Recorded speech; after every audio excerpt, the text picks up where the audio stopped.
ka ba manood ng Korean dramas at gusto mo rin matuto ng Korean? Then this is the site for you.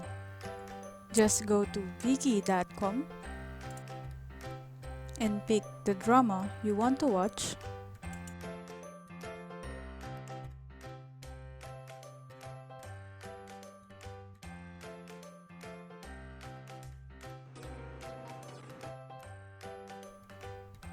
Click on the settings and select Learn Mode.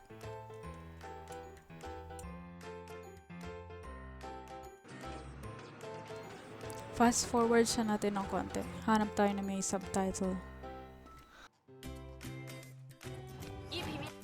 Okay, yan. Mapapansin niyo, meron na siyang Korean subtitle din. Unlike before, na English subtitle lang meron. Pili lang kayo ng word. Na makikita nyo, naka-romanize na siya, and kapag kinlik nyo yung sound, 비밀 and then yung meaning niya, andyan na din.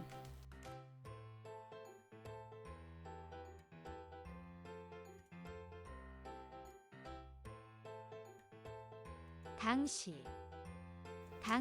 Maganda tong learning exercise.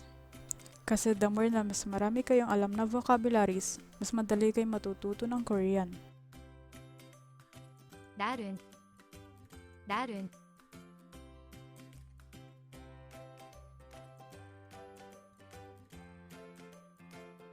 여기까지. 다음에 또 봬요.